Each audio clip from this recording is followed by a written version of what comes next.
ഇന്ന് നമുക്ക് മൈഗ്രെയിൻ തലവേദനയെക്കുറിച്ചിട്ട് നോക്കാം. മൈഗ്രെയിൻ തലവേദന ഒരുപാട് ആളുകളിൽ ബുദ്ധിമുട്ടുണ്ടാക്കുന്ന ഒരു കണ്ടീഷനാണ്. ഇതിന് വേണ്ടിയിട്ട് ഒരുപാട് മെഡിസിൻസ് അല്ലെങ്കിൽ പെയിൻ കില്ലറൊക്കെ കഴിക്കുന്ന ആളുകളായിരിക്കാം. അസിഡിറ്റിയിൽ തന്നെ നമുക്ക് രണ്ട് രീതിയിൽ അസിഡിറ്റീനെ കാണാം. ഒന്ന് ഹൈപ്പർ അസിഡിറ്റി ആയിട്ടും കാണാം, മറ്റൊന്ന് ഹൈപ്പർ അസിഡിറ്റി ആയിട്ടും കാണാം. അതായത് ആസിഡ് പ്രൊഡക്ഷൻ നമ്മുടെ ആമാശയത്തിൽ കൂടിയതിൻ്റെ ഭാഗമായിട്ട് നമുക്ക് അസിഡിറ്റി പ്രശ്നങ്ങൾ വരാം, നെഞ്ചെരിച്ചിലൊക്കെ വല്ലാതെ വരാം. ഫാറ്റി ലിവർ ഉണ്ടെങ്കിലും അവിടെ ഈസ്ട്രോജൻ്റെ ഇംബാലൻസ് നടക്കാം. കാരണം ഈസ്ട്രോജൻ ഹോർമോൺസിൻ്റെ മെറ്റബോളിസവും കാര്യങ്ങളൊക്കെ നടക്കുന്നത് നമ്മുടെ ലിവറിൽ വെച്ചിട്ടാണ്. അതിൻ്റെ ഭാഗമായിട്ടും അവർക്ക് തലവേദന വരാനുള്ള ചാൻസസ് കൂടുതലാണ്.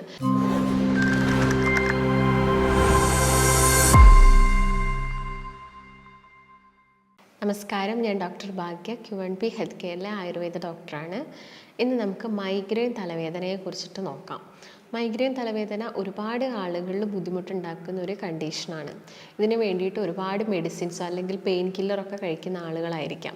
ചിലപ്പം ഡെയിലി ഈ തലവേദന വരുന്നുണ്ടാവാം. ചില ആളുകളിൽ വീക്കിലി വൺസ് ആയിട്ട് വരുന്നുണ്ടാവാം. ചില ആളുകളിൽ മാസത്തിൽ ഒരു തവണ. പ്രത്യേകിച്ച് ചിലപ്പം ലേഡീസിനെ നോക്കുകയാണെങ്കിൽ അവർക്ക് പീരീഡ്സ് സമയത്തിലൊക്കെ ഇത് വല്ലാതെ കൂടുന്നതൊക്കെ ആയിട്ട് കാണുന്നുണ്ടാവാം. അപ്പോൾ ഇതിന് വേണ്ടിയിട്ട് പെയിൻ കില്ലേഴ്സൊക്കെ കഴിച്ചിട്ടും നിങ്ങൾക്ക് യാതൊരു മാറ്റവും കിട്ടുന്നില്ല. ചിലപ്പോൾ നിങ്ങൾ CT സ്കാനോ അല്ലെങ്കിൽ MRI സ്കാനോ ഒക്കെ എടുത്ത് നോക്കിയിട്ടുണ്ടാകും. അതിലൊക്കെ നിങ്ങൾക്ക് എല്ലാം പെർഫെക്റ്റാണ്, ഒരു കുഴപ്പമൊന്നുമില്ല. പക്ഷേ നിങ്ങൾക്ക് ഈ തലവേദന ഇടയ്ക്കിടയ്ക്ക് വരുന്നുണ്ട്. അപ്പോൾ എന്തൊക്കെ കാരണങ്ങൾ കൊണ്ടാണ് ഈ തലവേദന വരുന്നത്, ഇത് നമുക്ക് എങ്ങനെ മാനേജ് ചെയ്യാം എന്നത് നമുക്ക് ഈ വീഡിയോയിലൂടെ നോക്കാം. അപ്പോൾ മലയാളത്തിൽ നമ്മളിതിനെ ചെന്നിക്കുത്ത് എന്നാണ് പറയുന്നത്.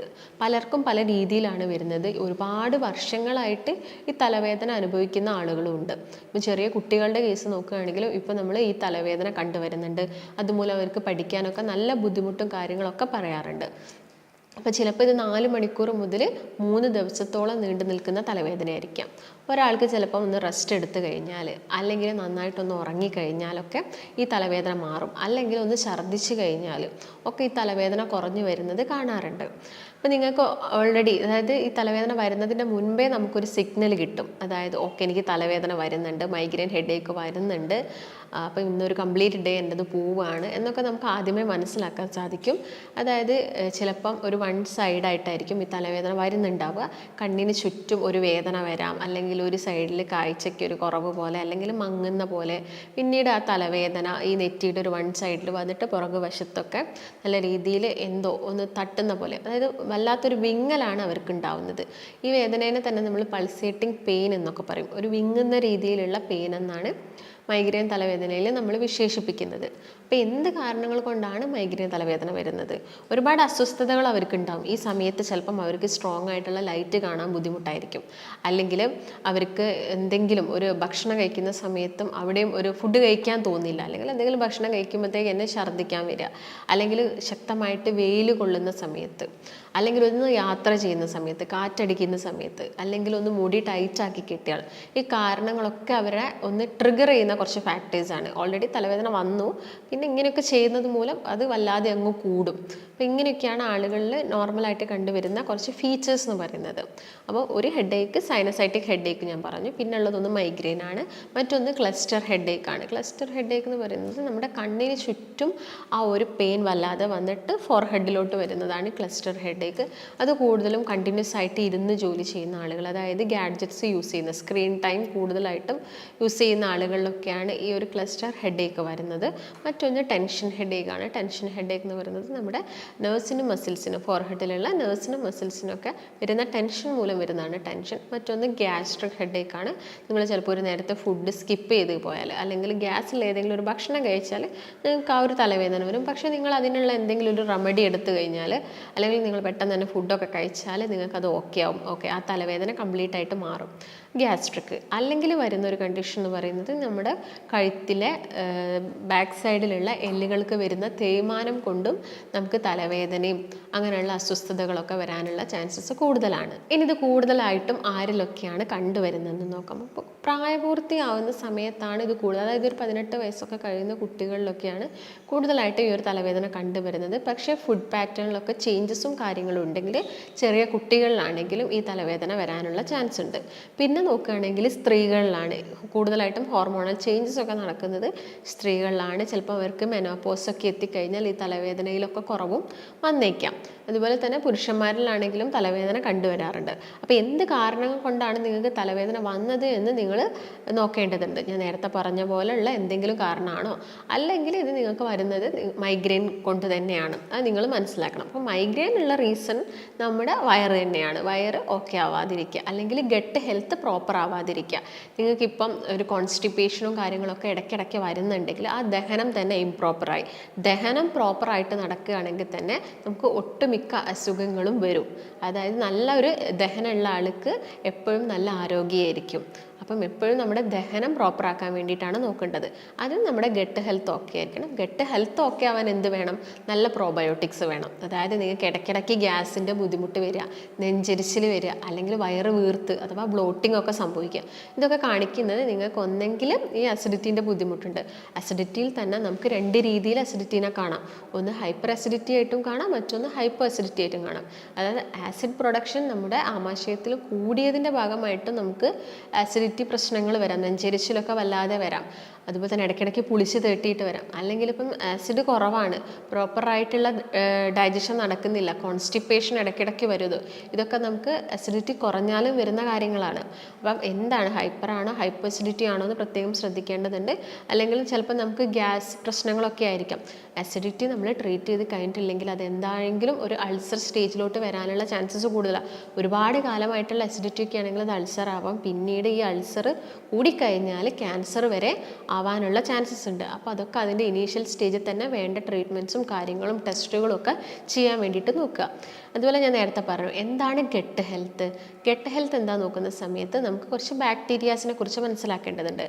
നമ്മുടെ വായ മുതൽ ആമാശയം അല്ലെങ്കിൽ വൻകുടലോളം എന്തുണ്ട്? കുറേ ബാക്ടീരിയാസ് ഉണ്ട്. അതിൽ തന്നെ നല്ലതുമുണ്ട് ചീത്തതുമുണ്ട്. അപ്പോൾ നല്ല ബാക്ടീരിയാസ് ഉണ്ടെങ്കിൽ നമ്മുടെ ശരീരത്തിൽ നല്ല കാര്യങ്ങളൊക്കെ ചെയ്യുക. അതായത് ശരീരത്തിൽ വരുന്ന നീർക്കെട്ട് കുറയ്ക്കാൻ വേണ്ടിയിട്ട്, അല്ലെങ്കിൽ അലർജി കംപ്ലയിൻറ്റ്സ് കുറയ്ക്കാൻ വേണ്ടിയിട്ട്, അല്ലെങ്കിൽ ഓട്ടോ ഇമ്മ്യൂൺ അസുഖങ്ങളൊക്കെ കുറയ്ക്കാൻ വേണ്ടിയിട്ടൊക്കെ ഈ ബാക്ടീരിയാസ് സഹായിക്കുന്നുണ്ട്. ജോയിൻറ്റിൻ്റെ ഹെൽത്ത് നോക്കാനെങ്കിലൊക്കെ ഈ ബാക്ടീരിയാസ് വേണം. പക്ഷേ ഈ ബാക്ടീരിയാസ് പ്രോപ്പറായിട്ടില്ല. അതിന് പകരം ചീത്ത ബാക്ടീരിയാസ്, എച്ച് പൈലോറി പോലെയുള്ള ചീത്ത ബാക്ടീരിയാസ്, നമുക്കറിയാം എച്ച് പൈലോറി ബാക്ടീരിയാസ് കൂടുതലുണ്ടെങ്കിൽ അസിഡിറ്റി പ്രശ്നങ്ങളൊക്കെ ഉണ്ടാവാനുള്ള ചാൻസ് കൂടുതലാണ്.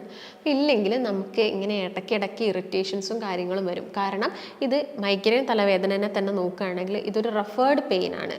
അല്ലെങ്കിൽ നമ്മുടെ ആമാശയത്തിൽ വരുന്ന എന്ത് ബുദ്ധിമുട്ടും ചിലപ്പം ആദ്യം റിഫ്ലക്റ്റ് ചെയ്യുക നമ്മുടെ ബ്രെയിനിലായിരിക്കും. അപ്പം ആ ഒരു പ്രശ്നം വരാം. അപ്പം നമ്മുടെ വയറ് എന്തായിരിക്കണം? എല്ലാ സമയത്തും ഓക്കെ ആയിരിക്കണം. അപ്പം ഇങ്ങനെയുള്ള ആളുകൾ ഭക്ഷണം കഴിക്കുമ്പോൾ ഒരുപാട് കാര്യങ്ങൾ ശ്രദ്ധിക്കണം. ഒന്നാമത് തന്നെ നിങ്ങൾ ഭക്ഷണമൊക്കെ ഇപ്പം നല്ല ഗ്യാസാണ് നിങ്ങൾക്ക് വരുന്നെങ്കിൽ, കീശ്വാസായിട്ട് അല്ലെങ്കിൽ വായിലൂടെയൊക്കെ ഗ്യാസായിട്ട് പോവുകയാണെങ്കിൽ നിങ്ങൾ മനസ്സിലാക്കണം നിങ്ങൾക്ക് നല്ല ഗ്യാസിൻ്റെ ബുദ്ധിമുട്ടുണ്ട്. അപ്പം എല്ലാ ഭക്ഷണവും ചെറിയൊരു ചൂടോട് കൂടി തന്നെ കഴിക്കാൻ നോക്കുക. വെള്ളമാണെങ്കിലും ചെറിയ ചൂടോട് കൂടി കഴിക്കുക. നല്ല ഗ്യാസിൻ്റെ ബുദ്ധിമുട്ടുണ്ടെങ്കിൽ നമുക്ക് ജീരകമോ അല്ലെങ്കിൽ വലിയ ജീരകമൊക്കെ ചവച്ചരച്ച് കഴിക്കാം. അല്ലെങ്കിൽ ഇഞ്ചി വെളുത്തുള്ളിയൊക്കെ നമ്മുടെ ഭക്ഷണത്തിൽ, അതായത് ഇതൊക്കെ നല്ല ആൻറ്റി ഓക്സിഡൻസ് ആണ്. അപ്പോൾ ഇതൊക്കെ നന്നായിട്ട്, ചെറുനാരങ്ങ, ഇതൊക്കെ നമ്മുടെ ഭക്ഷണത്തിൽ മാക്സിമം ഇൻക്ലൂഡ് ചെയ്യാൻ വേണ്ടിയിട്ട് ശ്രദ്ധിക്കുക. അതുപോലെ തന്നെ ഈ കോഫി, അതുപോലെ ചീസ് കൂടുതലായിട്ട് കഴിക്കുന്ന ആളുകൾ, മസാല ഐറ്റംസ്, ഇപ്പം മസാല ഒരുപാടിട്ട് കറി വെച്ച് കഴിക്കുക. ഇപ്പം നിങ്ങൾ ചിക്കനൊക്കെ വെച്ച് കഴിക്കുന്നുണ്ടെങ്കിൽ ഇപ്പം മസാലയൊക്കെയാണ് കൂടുതലുള്ളതെങ്കിലൊക്കെ ഇത് നമ്മുടെ വയറിനൊക്കെ ഇറിറ്റേഷൻ ഉണ്ടാക്കും. നമ്മുടെ ആമാശയത്തിലുള്ള മ്യൂക്കസ് മെംബ്രെയിനിലൊക്കെ ഇറിറ്റേഷൻ ഉണ്ടാക്കിയിട്ട് കണ്ടിന്യൂസ് ആയിട്ട് കഴിക്കുന്നുണ്ടെങ്കിൽ അവിടെ അസിഡിറ്റി വരാം, അത് അൾസറിലോട്ട് മാറാം. അപ്പം ഇതൊക്കെ നിങ്ങൾ ശ്രദ്ധിക്കേണ്ടതുണ്ട്. ഈ കാര്യങ്ങളൊക്കെ മാക്സിമം കുറച്ചുകൊണ്ട് വരാൻ നോക്കുക. അതുപോലെ തന്നെ ഐസ്ക്രീം കൂടുതലായിട്ട് കഴിക്കുന്നതൊക്കെ കുറയ്ക്കുക. ഇങ്ങനെ മൈഗ്രെയിൻ തലവേദന ഉള്ള ആളുകൾ ഭക്ഷണ ക്രമീകരണം പ്രത്യേകം ശ്രദ്ധിക്കേണ്ടതുണ്ട്. അപ്പം കുറച്ച് ഒഴിവാക്കേണ്ട കാര്യങ്ങൾ നോക്കുകയാണെങ്കിൽ ആദ്യം തന്നെ പറയുന്നത് നട്ട്സും പയറുവർഗ്ഗങ്ങളും കംപ്ലീറ്റ് ആയിട്ട് ഒഴിവാക്കേണ്ട, നമുക്ക് വേണ്ടത് നീഡിനനുസരിച്ച് മാത്രം കഴിക്കുക. അതുപോലെ തന്നെ ചോറ്, അരി ആഹാരം ഈ എച്ച് പൈലോറി ബാക്ടീരിയയുടെ ഗ്രോത്ത് കൂട്ടുന്നതാണ്. ഇതിലുള്ള നിക്കൽ മിനറൽ ഈ ബാക്ടീരിയാസിൻ്റെ ഗ്രോത്ത് കൂട്ടുന്നത് തന്നെ ചോറിൻ്റെ ആ ഒരു കഴിക്കുന്നതൊക്കെ നിങ്ങൾ മാക്സിമം കുറച്ചുകൊണ്ട് വരിക. ബ്രൗൺ റൈസ് ആണെങ്കിൽ നിങ്ങൾക്ക് വലിയ പ്രശ്നം ഉണ്ടാക്കുന്നില്ല. അതുപോലെ തന്നെ ചില ആളുകളിൽ ഗ്ലൂട്ടൻ അലർജി ഉണ്ടാക്കാം. അതായത് ചപ്പാത്തിയും റൊട്ടിയും അതുപോലെ തന്നെ ബിസ്ക്കറ്റ്സൊക്കെ ഗ്ലൂട്ടൻ അടങ്ങിയിട്ടുണ്ട്. അപ്പം ഇതൊക്കെ മാക്സിമം കുറച്ചുകൊണ്ട് വരാൻ നോക്കുക. കാരണം ഇത് അലർജി ഉണ്ടാക്കുന്നുണ്ടെങ്കിൽ നിങ്ങൾ അതൊന്ന് ഒഴിവാക്കി നോക്കുന്ന സമയത്ത് തന്നെ നിങ്ങൾക്ക് ആ ഒരു ചേഞ്ച് മനസ്സിലാക്കാൻ പറ്റും. അതുപോലെ തന്നെ നിക്കൽ മിനറൽ കൂടുതലായിട്ടും ഓട്സിലും സോയാബീൻസിലും ചോക്ലേറ്റ്സിലൊക്കെ കൂടുതലായിട്ടുണ്ട്. അതും മാക്സിമം നമ്മുടെ ഡയറ്റിൽ നിന്ന് ഒഴിവാക്കാൻ വേണ്ടിയിട്ട് ശ്രദ്ധിക്കുക. അതുപോലെ തന്നെ ശ്രദ്ധിക്കേണ്ട ഒരു കാര്യമാണ് റോ ഡയറ്റ്, അതായത് വേവിക്കാതെ കഴിക്കുന്ന കഴിക്കുന്ന ഭക്ഷണങ്ങളും ബാക്ടീരിയാസിൻ്റെ ഗ്രോത്ത്, ചീത്ത ബാക്ടീരിയാസിൻ്റെ ഗ്രോത്ത് കൂട്ടത്തേ ഉള്ളൂ ശരീരത്തിൽ. അപ്പോൾ എപ്പോഴും പച്ചക്കറികളൊക്കെ ആണെങ്കിൽ അത് നന്നായിട്ട് വേവിച്ച്, അല്ലെങ്കിൽ എന്തെങ്കിലും ഭക്ഷണ സാധനങ്ങളാണെങ്കിലും നന്നായിട്ട് വേവിച്ചിട്ട് മാത്രം കഴിക്കുക. അതുപോലെ ഉപ്പിൻ്റെ അമിതമായിട്ടുള്ള ഉപയോഗവും അതുപോലെ തന്നെ പഞ്ചസാരയുടെ അമിതമായിട്ടുള്ള ഉപയോഗമൊക്കെ ഈ ബാക്ടീരിയാസിൻ്റെ ഒക്കെ ഗ്രോത്ത് കൂട്ടും. അപ്പോൾ അതൊക്കെ മാക്സിമം കുറച്ചുകൊണ്ട് വരാൻ വേണ്ടിയിട്ട് ശ്രദ്ധിക്കുക. പിന്നെ നിങ്ങൾക്ക് നന്നായിട്ട് വെയിറ്റ് ഉള്ള ആളുകളൊക്കെ ആണെങ്കിൽ വെയിറ്റ് മാക്സിമം കുറയ്ക്കുക. ഇപ്പം ലേഡീസിൻ്റെ കേസൊക്കെ നോക്കുകയാണെങ്കിൽ അവർക്ക് ചിലപ്പോൾ ഫാറ്റി ലിവറും കൂടി, ഈ മൈഗ്രെയിൻ തലവേദന ഉള്ള ആളുകൾ കുറച്ച് വണ്ണം കൂടി ഉണ്ടെങ്കിൽ ഫാറ്റി ലിവർ വരാൻ ചാൻസ് കൂടുതലാണ്. ഫാറ്റി ലിവർ ഉണ്ടെങ്കിലും അവിടെ ഈസ്ട്രജൻ്റെ ഇംബാലൻസ് നടക്കാം. കാരണം ഈസ്ട്രജൻ ഹോർമോൺസിൻ്റെ മെറ്റബോളിസവും കാര്യങ്ങളൊക്കെ നടക്കുന്നത് നമ്മുടെ ലിവറിൽ വെച്ചിട്ടാണ്. അതിൻ്റെ ഭാഗമായിട്ടും അവർക്ക് തലവേദന വരാനുള്ള ചാൻസസ് കൂടുതലാണ്. അപ്പോൾ വെയിറ്റ് മാക്സിമം കുറയ്ക്കാൻ വേണ്ടിയിട്ട് നോക്കുക. ഭക്ഷണത്തിൽ ഇക്കാര്യങ്ങളൊക്കെ പ്രത്യേകം ശ്രദ്ധിക്കുക.